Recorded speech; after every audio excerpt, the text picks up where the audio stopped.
오늘 이 새벽 우리에게 주시는 하나님의 말씀은 출애굽기 4장 18절에서 23절까지의 말씀입니다. 구약성경 출애굽기 4장 18절에서 23절까지의 말씀입니다. 이제 제가 말씀을 받들어 봉독하겠습니다.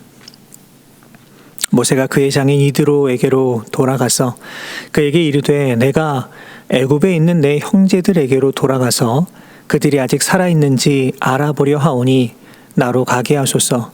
이드로가 모세에게 평안히 가라 하니라. 여호와께서 미디안에서 모세에게 이르시되 애굽으로 돌아가라. 내 목숨을 노리던 자가 다 죽었느니라. 모세가 그의 아내와 아들들을 나귀에 태우고 애굽으로 돌아가는데 모세가 하나님의 지팡이를 손에 잡았더라. 여호와께서 모세에게 이르시되 내가 애굽으로 돌아가거든 내가 내 손에 준 이적을 바로 앞에서 다 행하라. 그러나 내가 그의 마음을 완악하게 한즉 그가 백성을 보내주지 아니하리니 너는 바로에게 이르기를 여호와의 말씀에 이스라엘은 내 아들 내 장자라. 내가 내게 이르기를 내 아들을 보내주어 나를 섬기게 하라 하여도 내가 보내주기를 거절하니 내가 내 아들 내 장자를 죽이리라 하셨다 하라 하시니라. 아멘. 이 시간 지팡이를 손에 잡았더라 라고 하는 제목으로 함께 은혜 나누겠습니다. 오늘 우리가 함께 읽은 이 본문에는 모세가 드디어 이제 애굽을 향해 나아가는 그 장면이 기록되어 있습니다. 모세는 하나님을 향해 계속하여서 자신의 이 무능함을 말하면서 하나님께서 자신에게 맡겨주시는 그 일들을 할 수 없다라고 거부하였지만 하나님은 끝까지 이 모세를 계속해서 부르셨고 결국 그는 이제 애굽을 향해 나아가게 됩니다. 다시 말해서 모세는 위대한 이 신앙의 결단을 한 것입니다. 여러분 생각해 본다면 모세가 지금 하나님의 이 명령에 따라서 순종한다라고 하는 것이 결코 쉽지는 않았을 것입니다. 비록 애굽의 그 왕궁을 떠나온 것이 오래전 일이지만 여전히 모세는 이 살인자의 죄명을 쓰고 있는 죄인입니다. 또한 이미 모세에게는 안정된 가정과 또 이 사랑하는 가족이 있었습니다. 그렇기 때문에 자칫하면 이 자신으로 인하여서 모든 가족이 어려움과 위험에 처할 수도 있었습니다. 그렇기 때문에 지금 모세가 다시 애굽으로 돌아가겠다라고 결정한다라고 하는 것, 그것은 결코 쉬운 일이 아니었을 겁니다. 그러나 모세는 결국 결단을 하고 이제 애굽으로 향하게 됩니다. 여러분, 그러면서 지금 그가 보여주고 있는 한 가지 행동이 있습니다. 그것이 무엇일까요? 오늘 본문 20절을 보시면 모세가 하나님의 지팡이를 손에 잡았더라 이렇게 기록하고 있습니다. 무슨 의미일까요? 한마디로 자신의 가족과 또 자신의 미래 그 모든 것을 다 하나님 손에 맡겼다라고 하는 의미입니다. 어제 우리는 모세가 들고 있던 그 지팡이를 땅에 던지자 그 지팡이가 뱀이 되었고 또 그 뱀의 꼬리를 만지자 다시 지팡이로 변하는 놀라운 이적의 순간을 함께 보았습니다. 한마디로 이 지팡이라고 하는 것은 하나님의 권능을 상징하는 것이라고 할 수가 있습니다. 그렇기 때문에 지금 모세가 애굽으로 향하기 전에 하나님의 지팡이를 손에 잡았다라고 하는 것은 오직 하나님의 능력을 의지하여서 오직 하나님만을 바라보고 애굽으로 향했다라고 하는 의미가 담겨 있는 것입니다. 모세는 지금 자신의 힘과 또 자신의 능력이 아니라 오직 하나님만 의지하고 하나님만 믿고 나아갔기 때문에 그 수많은 이적과 기적을 행하였고 또 이스라엘 백성들을 무사히 애굽에서 인도해 낼 수가 있었던 것입니다.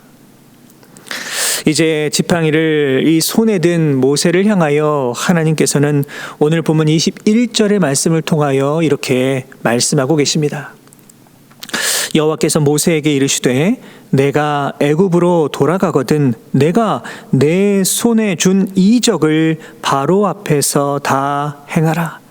그러나 내가 그의 마음을 완악하게 한즉 그가 백성을 보내주지 아니하리니.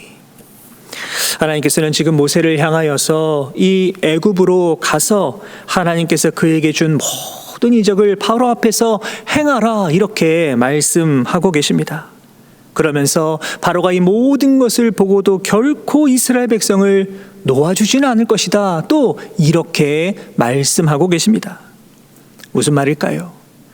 바로가 하나님 말씀을 듣지 않으려고 하겠지만 결코 중단하지 말고 계속해서 하나님 말씀을 증거해야 한다라고 하는 그러한 의미입니다. 여러분, 이 사실 모세의 입장에서 본다면 하나님의 이 말씀에 대하여 어느 정도 이 의문을 가질 수도 있을 것 같습니다. 바로가 듣지도 않을 것인데 왜 이적을 행하라고 하는 것일까? 어쩌면 듣지도 않을 이 바로에게 간다라고 하는 것이 과연 무슨 의미가 있는 것일까? 이러한 의심이 충분히 들 수도 있습니다. 여러분, 그러나 분명한 사실은 무엇일까요? 하나님께서 하시는 일에는 결코 무의미한 일이 단 한 가지도 없다라고 하는 것입니다.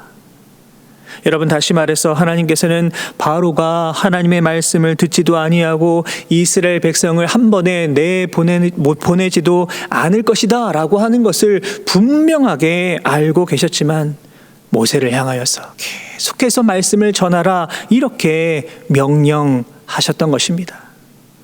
여러분, 그렇다면 그 이유는 과연 무엇일까요? 가장 큰 이유는 하나님의 뜻을 보다 분명하게 알리기 위함이다라고 할 수가 있습니다. 오늘 보면 21절을 보시면 이 하나님께서 바로의 마음을 완악하게 하셨다 이렇게 기록이 되어 있습니다. 결국 하나님께서는 이 자신의 뜻을 보다 분명하고 명확하고 선명하게 드러내실 수 있도록 단 한 번이 아니라 이후에 무려 10번에 걸쳐서 계속해서 하나님의 뜻을 이 바로에게 확실하게 보여주셨던 것입니다. 또 한 가지 생각해 볼 수 있는 것은 이 바로로 하여금 이후에 어떠한 핑계도 대지 못하게 하려는 하나님의 방법이라고도 할 수가 있습니다. 이 노아의 홍수 사건을 한번 생각해 본다면 노아는 방주를 만들면서 시간상으로 본다면 거의 120년 동안 대홍수의 심판을 수많은 사람들에게 경고하였습니다. 그러나 많은 사람들은 끝까지 이 경고의 외침을 외면했습니다. 그 누구도 방주에 올라타지 아니하였고 결국 노아와 그 식구를 제외한 모든 사람들이 다 이 멸망의 자리에 들어가고 말았습니다.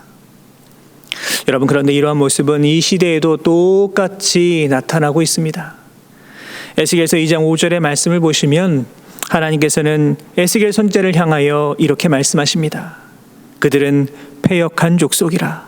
그들이 듣든지 아니 듣든지 그들 가운데에 선지자가 있음을 알리라. 우리 사랑하는 모든 성도 여러분, 오늘 이 모세를 향한 하나님의 말씀과 또 그 명령을 통하여서 오늘을 살아가고 있는 이 우리들의 사명에 대해서도 한번 깊이 돌아보게 됩니다. 하나님께서는 우리를 향해서도 이 세상을 향해 듣든지 아니 듣든지 하나님 말씀을 계속해서 증거하라 분명하게 말씀하고 계십니다. 하나님을 믿지 않는 이들에게 복음을 전한다라고 하는 것 정말로 힘들고 어려운 일입니다. 어쩌면 그들의 마음이 너무나도 완악하여서 아무리 복음을 외쳐도 귀를 막고 복음을 거부하는 이들이 있을지도 모르겠습니다. 그러나 우리는 하나님의 이 권능의 지팡이를 붙잡고 계속해서 복음을 선포해야만 합니다. 하나님의 뜻을 이 세상 가운데 계속해서 알려주어야만 합니다. 마지막 심판의 때에 구원의 자리에 설 것인지 아니면 멸망의 자리에 설 것인지는 결코 우리가 판단할 수 있는 것이 아닙니다.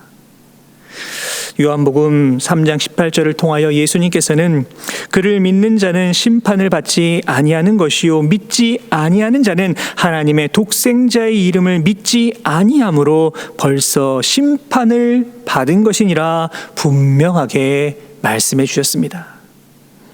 바라기는 그 누구도 나는 결코 복음을 듣지 못하였다 이러한 핑계를 댈 수 없도록 여러분 때를 얻지 못하든지 우리의 삶의 자리에서 계속해서 복음을 증거하며 이 땅을 살아가실 수 있는 우리 모든 성도 여러분들 되시기를 주님의 이름으로 축복합니다. 또한 오늘 본문 22절의 말씀입니다. 너는 바로에게 이르기를 여호와의 말씀에 이스라엘은 내 아들 내 장자라. 하나님께서는 지금 모세를 향해 이 바로에게 나아가서 이스라엘 백성은 나의 아들이다, 나의 장자라 이렇게 선포하라고 알려주십니다.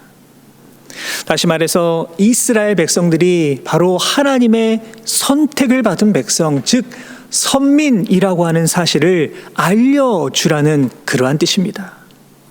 여러분이 특별히 장자라고 하는 말에는 참으로 많은 의미가 담겨 있습니다.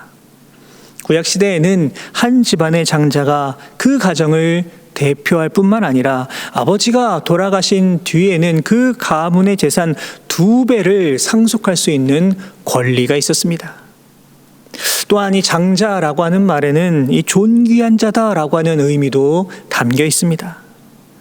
이 오늘날 이 남아 선호 사상은 과거에 비하여 많이 사라졌지만 아시는 것처럼 이 한국 사회에서는 집안에서 처음 태어난 아들, 이 장자에 대한 사랑이 참으로 끔찍합니다. 지금 하나님께서 이스라엘을 향해 내 장자다, 내 장자다 이렇게 부르시는 것도 마찬가지입니다.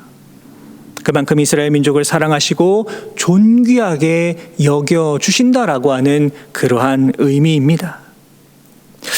잘 아시는 것처럼 이 애굽 전역에 내려졌던 재앙 중 그 마지막 10번째 재앙이 무엇입니까? 바로 장자의 죽음이었습니다. 하지만 이러한 재앙 속에서도 하나님께서는 오직 이스라엘 백성의 장자는 다 구원하여 주셨음을 우리는 잘 알고 있습니다. 사랑하는 우리 모든 성도 여러분, 바로 이러한 사실은 오늘을 살아가고 있는 우리들에게 참으로 큰 기쁨과 소망을 줍니다. 왜냐하면 우리 역시 세상의 모든 사람들 중에서 특별하게 부르심을 받아 영적으로 하나님의 장자가 되었기 때문입니다. 그렇기 때문에 우리는 하나님 나라를 유업으로 상속받은 것이고 또 하나님께서 사랑하시고 존귀하게 여겨주는 인생을 살아가고 있는 것입니다. 더욱이 이스라엘 백성들에게 베풀어 주셨던 그 사랑을 이제 우리들에게도 동일하게 베풀어 주고 계십니다. 그 옛날 이스라엘 백성을 죽음의 위기에서 다 건져주시고 보호해 주시고 인도해 주셨던 것처럼 오늘날 이 땅을 살아가고 있는 우리 그리스도인들에게도 하나님은 동일하게 역사해 주십니다. 그렇기 때문에 우리는 이 세상을 살아갈 때 정말 자부심을 가지고 살아갈 수 있어야만 합니다. 온 우주 만물을 창조하시고 우리를 창조하신 여호와 하나님께서는 우리의 아버지 되시고 하나님은 우리를 영적인 장자로 다 인정해 주십니다. 바라기는 여러분, 내가 하나님의 영적인 장자라고 하는 사실을 언제나 기억하셔서 세상의 그 어떤 위기와 고난과 아픔과 두려움 속에서도 결코 흔들리지 않는 믿음을 가지고 살아가실 수 있기를 바랍니다. 비록 세상에서는 멸시와 조롱과 비난을 받는다라고 하더라도 하나님께서 가장 귀하게 여겨주시는 존재가 바로 나라고 하는 사실을 여러분 이 시간 다시 한번 기억하셔서 오늘도 하나님께서 여러분에게 주시는 그 하나님의 권능의 지팡이를 손에 붙드시고 이 험한 세상 속에서 언제나 승리하며 살아가실 수 있는 저와 우리 모든 성도 여러분 되시기를 주님의 이름으로 축원합니다. 기도하겠습니다.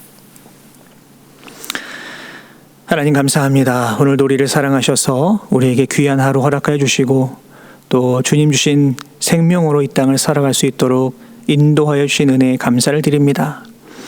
바라옵고 원하오니 우리에게 허락하신 모든 것들에 온전히 감사하며 살아가는 인생 되게 해주시고 우리의 삶의 자리에서 오직 주님의 기쁨이 되기 위해 또 주님의 영광이 되기 위하여 최선을 다해 노력하며 살아갈 수 있는 우리 모두가 다 되게 하여 주옵소서.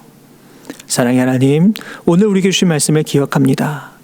모세가 애굽으로 가기 전에 그 능력의 지팡이를 손에 잡고 하나님의 뜻에 순종하며 나아간 것처럼 우리도 이 험한 세상 속에서 살아갈 때에 나의 능력, 나의 판단, 나의 생각이 아니라 정말로 하나님께서 우리에게 주신 그 권능의 지팡이를 손에 붙들고 오직 하나님만 바라보고 의지하며 살아갈 수 있는 우리 모두가 다 되게 하여 주옵소서. 무엇보다 내가 하나님의 영적인 장자임을 기억하며 살아가기를 소망합니다. 나에게 하나님 나라를 유업으로 주셨으며 가장 존귀한 존재로 여겨주신다라고 하는 사실을 언제나 기억하는 인생 되게 하여 주셔서 주님의 그 지팡이를 손에 잡고 끝까지 믿음으로 이 땅 가운데 승리하며 살아갈 수 있는 우리 모두의 아름다운 삶의 모습이 다 되게 하여 주옵소서. 이 모든 말씀 우리 주님 예수 그리스도의 이름으로 간절히 기도하옵나이다. 아멘.